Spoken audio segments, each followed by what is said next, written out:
Fala pessoal, sejam todos bem-vindos a mais um vídeo aqui do Olhar em Redes. Meu nome é Iago e peço que você me acompanhe nesta jornada de reflexão sobre inteligência artificial, análise de dados e, é claro, toda essa mudança social que impacta o nosso dia a dia. Hoje eu quero começar esse vídeo te fazendo uma pergunta. Já houve alguma grande situação que você teve que lidar, principalmente na parte empresarial, por exemplo, onde você não tinha acesso aos dados completos e você começou a construir sua própria narrativa sobre como as coisas iam acontecendo? Se sim, peço que você me acompanhe na reflexão do filme Anatomia de uma Queda.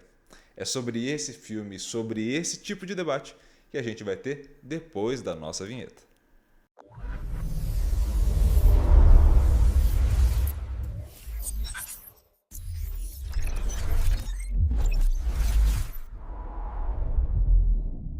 Para a gente começar este vídeo, a gente vai fazer um pequeno resumo sobre o filme, para a gente colocar todo mundo que está aqui nesta comunidade em pé de igualdade. O filme ele vai começar com um incidente. Você tem ali uma relação tensa entre a mãe e o pai da criança, que é o principal personagem do filme, que é o Daniel. Este pai não é mostrado inicialmente no filme, mas a mãe é mostrada fazendo uma entrevista. Ela é escritora e está ofertando uma entrevista para uma jornalista. O Daniel sai de casa no mesmo momento em que há uma tensão entre a escritora e seu marido. Por que há essa tensão? Você está no meio da entrevista e há um aumento do som, ele está meio que arrumando o sótão ou algo do tipo, e ali você não vê ainda o marido, mas você vê que há uma ação de atrapalhar mesmo de fato a entrevista.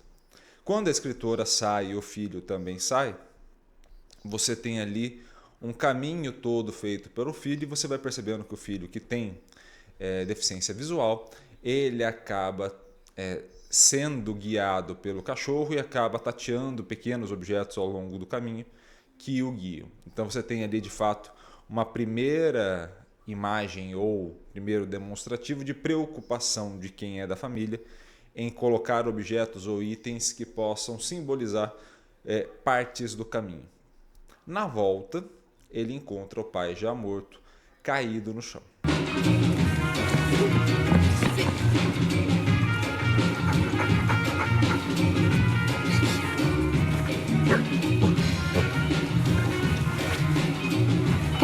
Maman!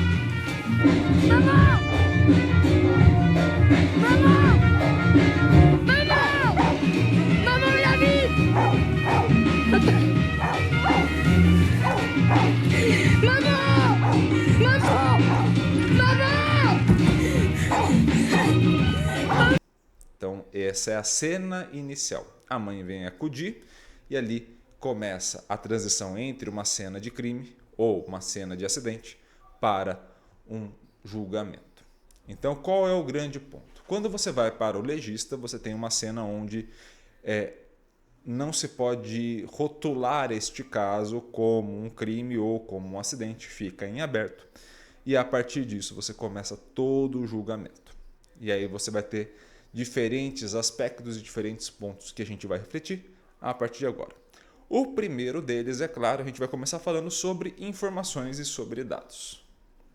Esse talvez seja o primeiro ponto que o filme vai abordar como um todo, mas é o primeiro ponto que todas as análises vão comportar. Você vai precisar fazer uma análise de dados de maneira geral, a primeira parte que você vai precisar são os dados justamente. E entender o conjunto de dados que você tem. Em muitos casos, aliás, na maioria dos casos, quando a gente está falando sobre ter o conjunto de dados, a gente está falando diretamente sobre saber o que a gente consegue coletar e o que a gente não consegue coletar. Você, eu e qualquer outra pessoa não coletaremos todos os dados possíveis sobre qualquer assunto. Por quê? Porque é necessário ter, primeiro, um nível de captação, de ferramenta de captação dessas informações muito alto e geralmente a gente não vai ter acesso, ao mesmo tempo que nesse mesmo cenário é natural que você pense sobre diversas variáveis, mas não consiga pensar sobre todas as variáveis. E esse é um primeiro problema. Vamos a um resumo.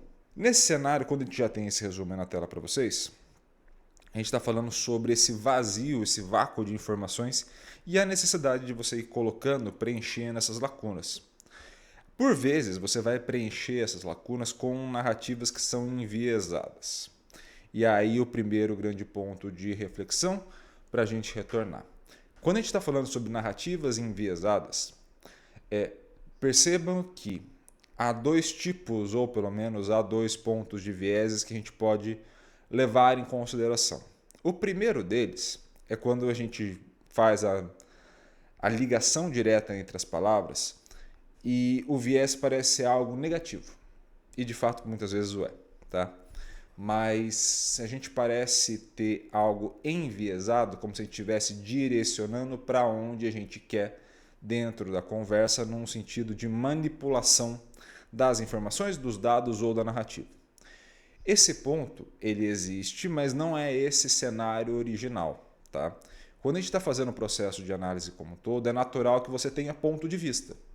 Então, se eu, por exemplo, estou imaginando que eu quero otimizar uma rota de um transporte, imagina, por exemplo, que você está trabalhando dentro de um sistema de distribuição, pode ser, por exemplo, uma Amazon, por exemplo, você vai ter pontos de vista de coletas de dados, você vai ter ali os sensores que vão estar ali presentes, você vai ter todo esse processo, todo esse caminho de rota a ser feito, mas é claro que você está selecionando formas de coleta e selecionando formas de obtenção de dados e organização a partir de uma reflexão que você fez, ou seja, é a partir do seu ponto de vista. Então todo esse cenário, por mais que você tenha dispositivos, desde a escolha deles até a escolha dos dados que você vai trabalhar, a forma como você vai trabalhar, a organização na base de dados, tudo isso reflete uma forma de organização do teu pensamento. Então, aquelas ferramentas demonstram como você está pensando ou colocando isso de forma estratégica dentro de um modelo.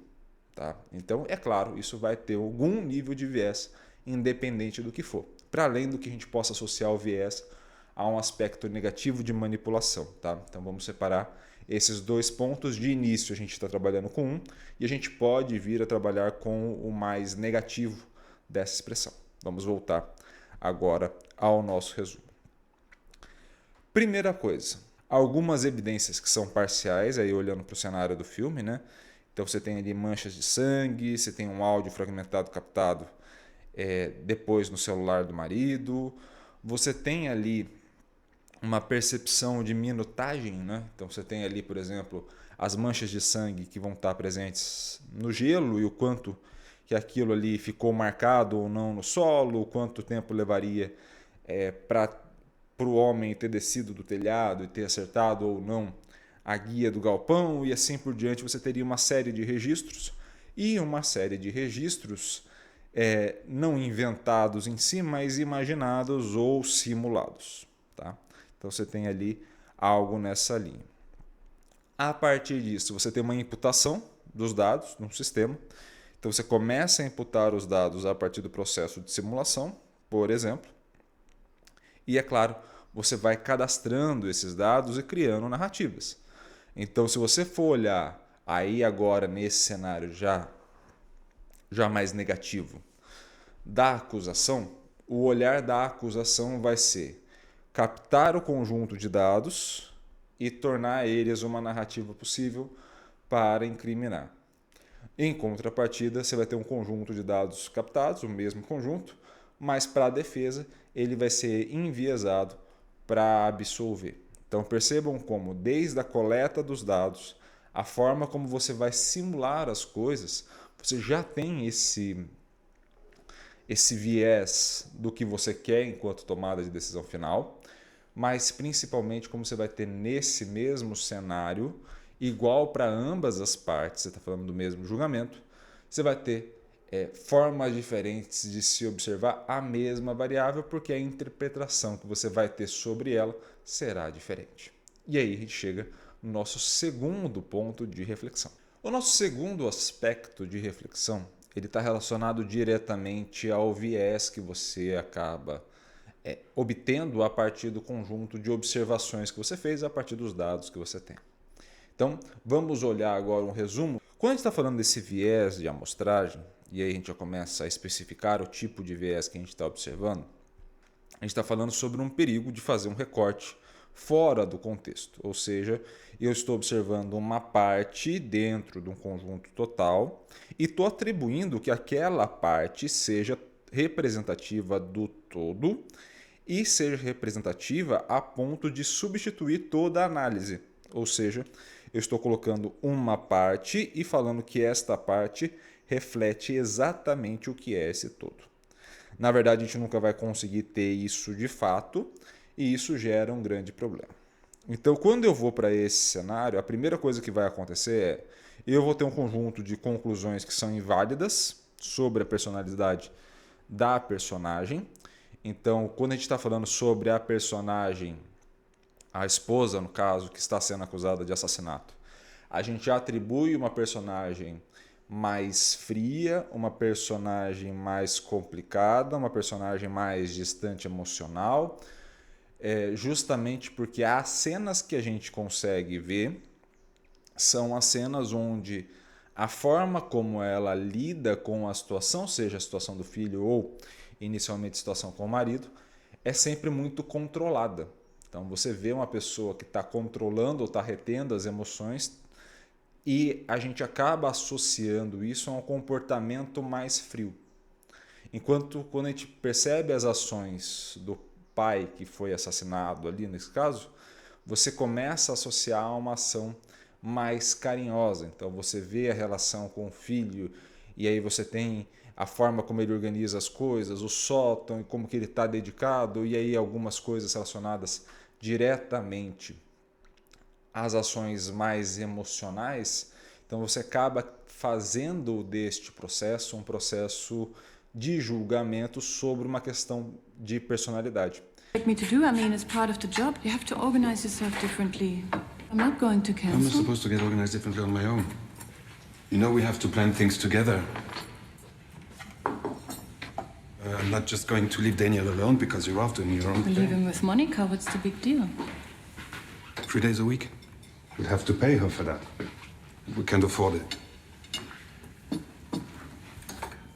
I need time, not just a few hours. I'm talking about blocking out time for myself for the whole year. This isn't working for me anymore. Well, organize your time differently if you want to. It's up to you. When's the last time you've helped him doing his homework? It's delicious. There's a ton of things you don't give a shit about, but that's the time I'm talking about. E, na verdade, este conjunto de elementos presentes são pequenos em relação ao total. Então, você não sabe se teve uma mudança de personalidade, ou pelo menos uma mudança de comportamento, de grau de emoção ao longo do caminho. Você acaba não entendendo se o personagem teve traumas que mudaram a forma dele associar as coisas ao longo da vida. Então, todo esse processo você não tem acesso desde o começo do filme, o que é natural, mas você vai entendendo que ao longo do julgamento, ao longo desse caminho do julgamento, também não há todo esse acesso por todo mundo. E aí você tem ali um viés que vai direcionar ou a culpa ou a absolvição a partir do ponto de vista que você esteja na narrativa. Quando a gente estiver olhando também esse mesmo cenário, é natural que esse tipo de conclusão a partir desse conjunto de dados te gere um erro de análise, né?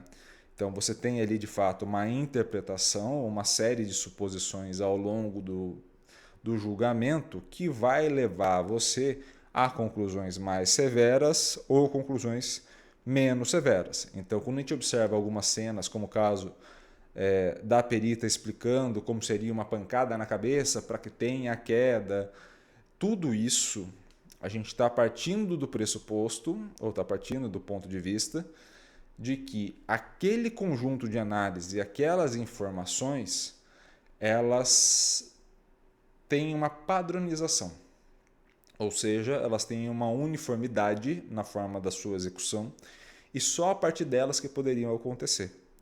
Então, quando a perita vai falar sobre o impacto na cabeça do marido, ela está falando diretamente sobre eles teriam que estar posicionado desta forma, teria que fazer desse jeito, o impacto teria que vir dessa região, ela teria que ter esta altura para conseguir este impacto.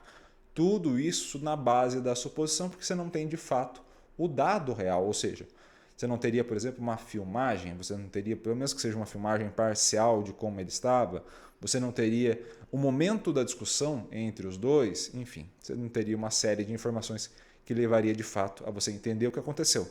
Você passa a ter um conjunto de informações e completar eles com determinadas possibilidades que você acredita ou que você mesmo que tenha feito os cálculos esteja simulando aquilo. So, as you know, the autopsy report is inconclusive about the cause of death. The forensic pathologist didn't have enough concrete elements. But what we can defend is a fall from the attic window with him bouncing off the shed roof. His head may have hit the edge somewhere around here. You see? Okay. Then he would have landed on the ground approximately here. And it seems that he found the strength to crawl 1 meter or two before collapsing in this final position. That explains the blood on the snow. But there are several problems. First, they found nothing on the roof, no DNA, nothing. And there's these 3 blood spatters here on the wall. It seems it doesn't really match with the head impact on the roof. And the judge has asked an expert to clarify this.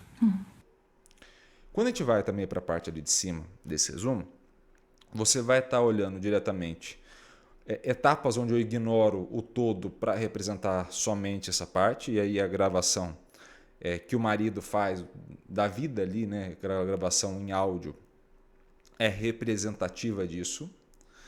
E depois você tem uma amostra não aleatória. Então, assim, se o marido fez a gravação naquele momento, é porque era um momento de tensão. Os momentos bons não estão gravados. Os momentos prévios ao acidente do filho não estão gravados. Os momentos de registro dele com o psiquiatra que aparece ali também não estão gravados. Ou seja, você tem uma série de recortes, mas você não tem esse todo de informação. O que geralmente acontece em quase todas as análises. Geralmente o que você passa a ter é um conjunto pequeno que representa aquele todo, que tem indicativos e que tem ligação com o todo, mas que não necessariamente vá servir para você generalizar todo o processo. E esse é um grande ponto que a gente fica de reflexão. Quando a gente está falando sobre o processo de análise de dados ou um processo relacionado diretamente à tomada de decisão, como é o caso de um julgamento e o caso do filme, você tem ali uma série de situações que você tem que saber até onde é o limite de atribuição dessas informações.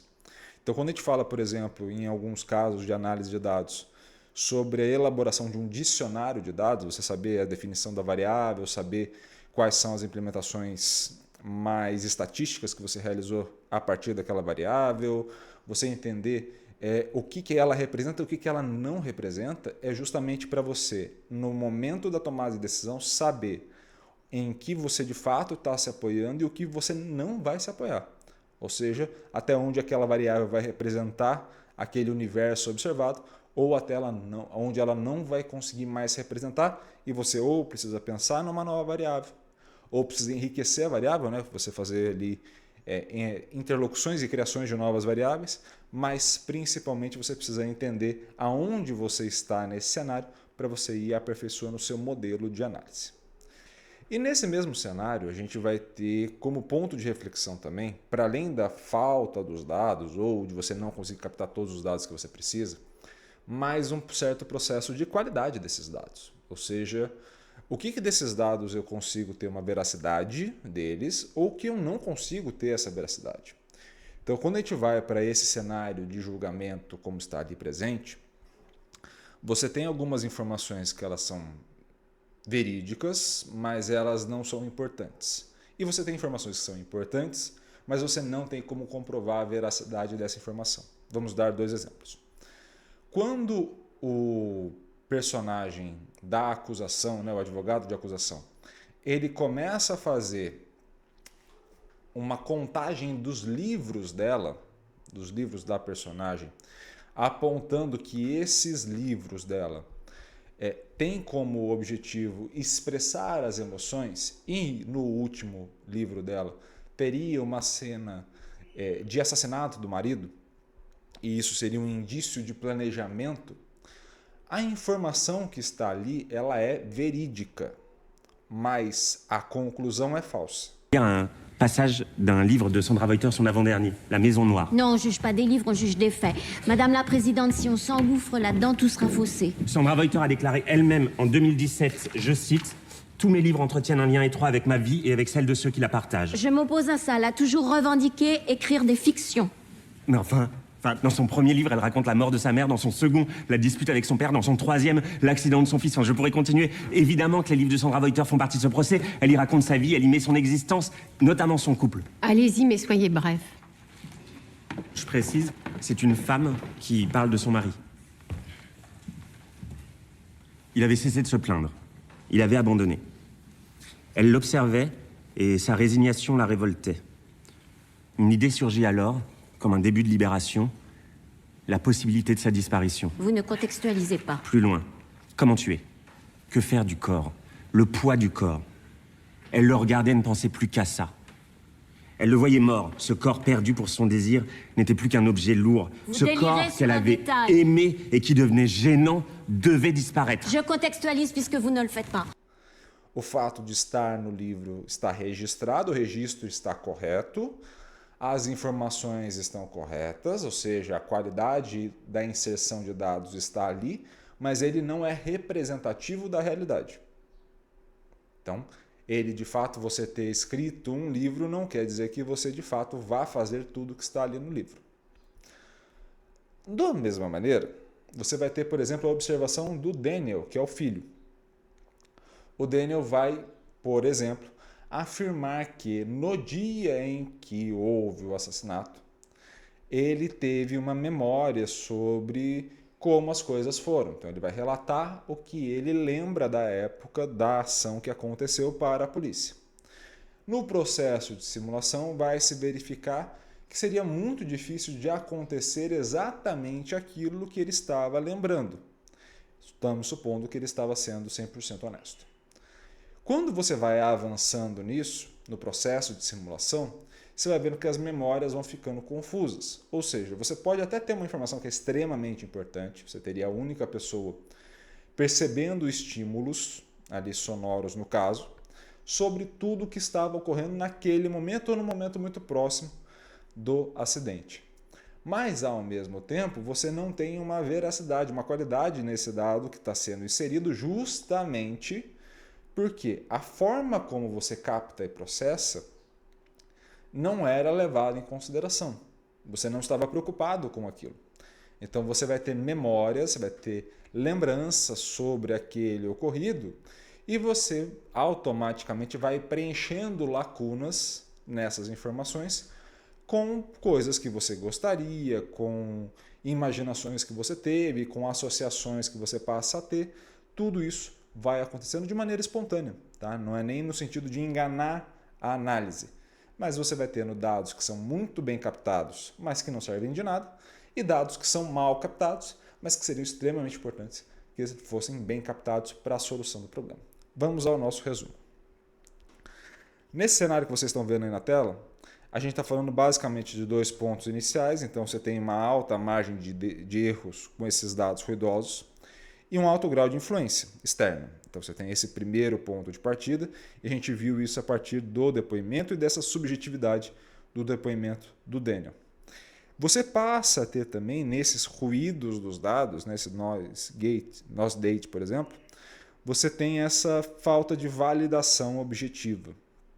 Então o grande ponto que a gente fica é com essa falta de validação. Isso está relacionado diretamente às memórias e também às questões traumáticas ali presentes, mas também há uma reconstrução e a dificuldade de fazer uma reconstrução e um registro fiel sobre esses pontos. E aí a gente volta às grandes questões dos dados em si. Quando a gente está relacionando diretamente ao processo de análise, por que hoje se investe tanto em dispositivos que captam informações? Basicamente para você ter esse controle padronizado. Tá? Então, vamos usar uma outra série, que é o Black Mirror, por exemplo, como o ideal de captação de dados. Tem um episódio dentro dessa série, vou colocar aí na tela para vocês, onde os personagens principais têm dentro do dispositivo que fica no olho, como se fosse uma lente de contato, eles gravam todas as informações, ou seja, é quase que uma filmadora 24 horas e você tem acesso a tudo que a pessoa está filmando e principalmente as questões pessoais, hormonais que não estão ali presentes, e você vai associando as informações, grau de emoção, com o que está sendo visto. Nesse cenário, você tem ali de fato a captação sobre tudo o que ocorre. Então, se eu preciso que aquela pessoa passe por um julgamento, ela não precisa me falar sobre o que aconteceu, basta que eu veja o vídeo sobre as coisas que aconteceram naquele dia e naquele horário. Em uma situação normal, fora desse cenário Black Mirror, que não está tão distante, mas fora desse cenário, você tem ali de fato uma dificuldade de lidar com entrevistas, você vai ter uma dificuldade muito grande de lidar com documentos mais qualitativos do que quantitativos, porque justamente essa margem de erro ela é maior. Então você tem menos registro sistematizado e passa a depender do ponto de vista. Por isso que é importante você coletar diferentes pontos de vista para você, pelo menos, ter diferentes tipos de abordagem, diferentes tipos de olhares para aquele mesmo evento. Porque se você começa a pegar apenas alguns eventos, você começa a distorcer a realidade do que está acontecendo. Se você está numa empresa grande, por exemplo, é natural que você tenha na parte de cima, nos CEOs, por exemplo, um tipo de visão sobre o planejamento, mas que na hora que você vai falar com os funcionários, esses funcionários tenham outro tipo de visão ou entendam aquelas informações de outra maneira. Ah, mas não estamos na mesma empresa? Sim. Não estamos no mesmo cenário? Sim. Qual é o grande problema? O grande problema é que cada um criou uma narrativa a partir do mesmo conjunto de informações que se tem. E aí você precisa alinhar as informações e as narrativas para que tudo caminhe na mesma direção. No caso de um julgamento, como é o filme, você vai criar narrativas que vão ser direcionadas às tomadas de decisão a partir de um julgamento. Incriminar ou absolver. E aí a gente vai para o próximo ponto de reflexão desse filme. E agora a gente chega num ponto de reflexão extremamente importante. E por que esse ponto é extremamente importante? Quando a gente está falando sobre o processo de análise, grande parte das vezes a gente vai tentar entender que a análise de dados ela é objetiva. E por que ela é objetiva, Iago? Basicamente porque se eu estou tratando de números, se eu estou tratando de uma forma de coleta de dados específicas, não há enviesamento, porque justamente a minha forma de coleta é precisa e eu sei o que eu estou fazendo, eu sei o que eu estou coletando e sei qual tipo de informação que eu tiro a partir dali. Detalhe importante. A partir do momento que você tem o conjunto de dados e a partir do momento que você conseguiu coletar todas essas informações, é natural que você crie uma narrativa a partir disso. Tá? Então, pense desde aspectos psicológicos até aspectos financeiros, você vai começar a coletar informações, ou seja, você pode desde coletar dados qualitativos, então você pode ouvir histórias das pessoas, você pode coletar dados quantitativos, então eu posso mapear cada número, indicador ou dispositivos que tenham controles de acesso, por exemplo, ao local, ou filmagens, ou algo do tipo. E ao longo desse caminho como um todo, eu vou ter pequenos caminhos, pequenas partes desse caminho, que vão ter buracos, que vão ter falta de dados ou informações, e eu vou preenchendo, ou eu vou pulando e conectando pontos que não são necessariamente diretamente conectados. Então, eu vou criando uma narrativa que me facilite a interpretação. No final das contas, por mais que eu tenha acesso aos dados, que eu tenha acesso ao conjunto de informações, a narrativa é minha. A narrativa que eu vou construir ela é minha. Se eu não estou me entendendo dentro do processo, ou se eu não estou entendendo o processo como um todo, eu vou ter dificuldades em criar uma boa narrativa. Mas no final das contas, essa narrativa vai ser minha e eu preciso entender até onde ela de fato conta uma história e até onde eu estou preenchendo essa história com elementos para fazer essa conexão e promover essa narrativa para mim. Então, vamos ao nosso resumo. A gente pode partir de 2 pontos aí, que são os pontos centrais dessa imagem. Fatos incompletos e o storytelling de dados. Quando você estiver falando do storytelling de dados, basicamente é essa narrativa construída a partir do conjunto de dados que você tem. Tá?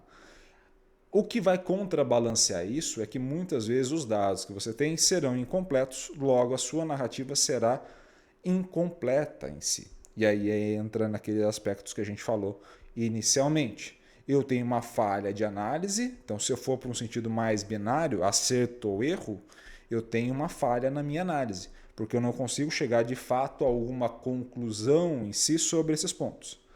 Se eu não consigo chegar a uma conclusão, eu começo a caminhar para conectar pontos sem os dados mais corretos ou mais concretos.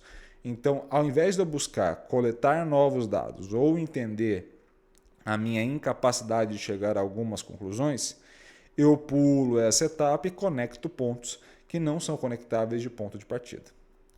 E depois, a partir desse sinal, eu tenho este cenário onde eu vou ter um conjunto de incertezas presentes, e toda análise vai ter isso, que eu vou preencher por essa ficção, eu vou preencher por essa realidade imaginada, usando o conceito do Yuval Harari, justamente nesse ponto onde eu vou ter a incerteza. Então, eu tenho ali, de fato, uma observação da minha realidade. Essa observação da minha realidade ela é parcial, porque eu só estou como um ponto de vista a partir daquilo. E nesse mesmo cenário eu vou preenchendo essas lacunas de informação para a minha história não ficar com buracos. E ali eu vou conseguindo entender melhor essa história. Iago, que era um exemplo mais claro sobre como isso acontece na vida real. Show, vamos lá. Se você já percebeu, ou já passou por alguma fofoca ao longo da vida, esse talvez seja o melhor cenário de realidade imaginada ou de ficção, você já percebeu que há informações que por vezes são passadas nessas fofocas que não são reais. Qual é o grande ponto? O grande ponto é um ponto de vista da pessoa que está te contando a partir de um conjunto de informações de outras pessoas que contaram para ela. O famoso telefone sem fio, né? Para quem brincou disso na infância. Esse tipo de cenário onde você tem informações parciais sendo passadas ao longo do tempo, de onde cada pessoa vai construindo a própria narrativa, e você vai vendo diferentes histórias sendo construídas, são formas de você preencher as lacunas do que você não teve acesso de informação com uma observação sua e com a sua experiência de vida, com o seu ponto de vista. Então você vai enviesando a análise justamente pela construção dessas pontes, dessas ligações entre uma informação e outra a partir de um conjunto de experiências que você tem. Então eu posso fazer uma fofoca muito pesada e aí conectar informações e falar, tá vendo? Aquele comportamento X representa Y. Ah, você tem prova sobre isso? Ou você estava ali no momento? Não. Mas toda vez que alguém daquele tipo fez isso, era por conta de Y. Logo, X representa Y. Ou seja, logo, aquela informação que eu captei tem que representar porque o meu conjunto de experiências representa aquilo. Então eu estou completando, fazendo pontos entre coisas que não precisam, em vez de assumir que eu só não sei a informação. Eu só não consigo chegar naquele ponto. Voltando ao nosso resumo, qual que é o grande cenário que a gente vai ter?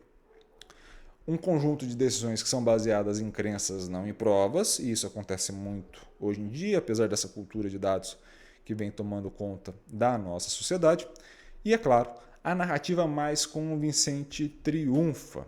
Ou seja, quando você ouve, e dentro da análise de dados isso acontece bastante, que o storytelling é mais importante ou é tão importante quanto a análise, é justamente porque a criação de uma narrativa e saber se comunicar talvez seja até mais importante, no sentido de influência na tomada de decisão, do que necessariamente o conjunto de dados.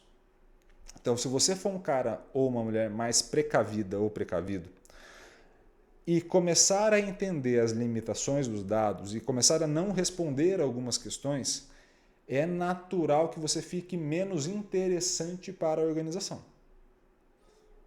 Ou você tem ideia de como pode vir a responder, ou você faz essas conexões e começa a atribuir diferentes sentidos e significados a diferentes dados, mesmo que eles não tenham de ponto de partida. Então percebam como essa criação de hipóteses e depois como a gente vai não encontrando resultados possíveis para comprovar ou para refutar essa hipótese, a gente vai complementando ela com cenários e com situações específicas, e esse tipo de cenário ou situação específica vai promovendo uma perda da qualidade na hora da análise. E qual é a conclusão de todo este filme, toda essa reflexão que a gente pode estar fazendo junto agora? Vamos ao nosso resumo das conclusões e eu vou explicar isso com mais calma. Primeira grande conclusão que a gente pode chegar a partir desse cenário. Quando a gente estiver falando sobre essa grande questão de análise e julgamento, o primeiro grande ponto que a gente vai ter que entender é assumir o conjunto de incertezas, que não seja só para evitar os vieses, mas para você entender até onde você pode ir na sua informação e o quanto que ela de fato vai dar subsídio para a sua tomada de decisão. Então, esse é o primeiro grande ponto. Então, você tem que ter a declaração clara do que você está assumindo enquanto hipótese, enquanto possibilidade que está ali presente. Você tem a mudança de pensamento de um cenário mais binário, ou seja, eu tomo decisão sim ou não, certo ou errado, para um cenário mais probabilístico. Eu começo a triangular essas informações dos dados, então ali pensando no cenário do filme, eu tenho um conjunto de dados mais físicos ali, aquelas interpretações e simulações, eu tenho uma análise sobre a parte argumentativa que eu vou ter do relato de cada uma das pessoas que estavam ali presentes naquele cenário, e também vou ter uma parte Florência, ou seja, uma parte de análise sobre a morte do indivíduo em si, sobre o impacto na cabeça, uma série de informações que vão estar ali presentes. Ou seja, quanto maior for o meu número de informações e maior for o número de possibilidades de captação dessas informações, eu tenho mais chances de me encontrar nesse cenário com mais certezas. Vou ter uma certeza absoluta, binária, 100%? Dificilmente ou basicamente não. Mas eu vou conseguir pelo menos aumentar a probabilidade de acerto dessas informações. Quando a gente estiver falando sobre essa questão de confiança em relação a esses dados, eu preciso diminuir a minha margem de erro, e isso só vai vir com o aumento do volume de dados, né, desde que sejam dados com qualidade, e também, para além desse aumento do volume de dados com qualidade, aumento do meu entendimento do que eu sei e do que eu não sei. E aí, é claro, eu preciso separar o que é de fato uma evidência e do que é uma inferência narrativa. Então, eu preciso separar o que eu estou conseguindo extrair de valor dos dados em si, o que eu consigo chegar como conclusão, para aquilo que, ao longo da narrativa, ao longo das histórias contadas, há um conjunto de incertezas maiores, e a partir desse cenário eu preciso ter um cuidado maior em implementar uma organização onde eu levanto essa hipótese e onde eu acho que eu vou confirmar essa hipótese a partir das narrativas presentes. Iago, isso quer dizer que eu tenho que jogar fora todos os dados qualitativos da minha empresa? Não, não é isso. O que você precisa é ter noção do nível de certeza da coleta dos dados, e aí a sua qualidade, nível de informação que você está tendo e domínio sobre o que você está coletando. Então, se eu estou coletando um conjunto de dados, eu preciso ter um domínio grande sobre eles, e para isso eu preciso ter algo muito bem estruturado. Então, se eu for fazer perguntas, eu preciso que elas sejam claras. Se eu for, por exemplo, construir um dispositivo e pegar algum tipo de informação, eu preciso saber a escala que aquela informação está sendo passada para eu entender como aquele dispositivo pode ser expressado para mim da melhor maneira possível. E tudo isso precisa estar relacionado dentro de um banco de dados, dentro de uma estrutura que permita com que eu observe aquilo de maneira mais clara para tomar a melhor decisão. Então, seja no filme de julgamento ou mais à frente, quando a gente estiver falando sobre empresas, análises sentimentais e uma série de outras coisas, percebam como o que importa é uma qualidade que represente algo de verdade. E como mesmo no final das contas, você vai chegar e vai ter que lidar com as incertezas presentes em qualquer análise. Combinado? Espero muito que você tenha gostado dessa reflexão, espero muito que você tenha gostado desse vídeo. Gostou? Curta, comente, compartilhe esse vídeo. Se inscreva no canal, ative o sininho para receber todas as notificações e, é claro, espalhe o vídeo para todo mundo que você conhece. Traga mais gente para dentro dessa comunidade para a gente trocar ideia sobre inteligência artificial, sobre análise de dados, sobre questões sociais, sobre questões psicológicas, sobre a sociedade como um todo, porque esse espaço é livre para a gente poder dialogar e trocar essa ideia. Beleza? Um grande abraço, um beijo e até mais. Valeu!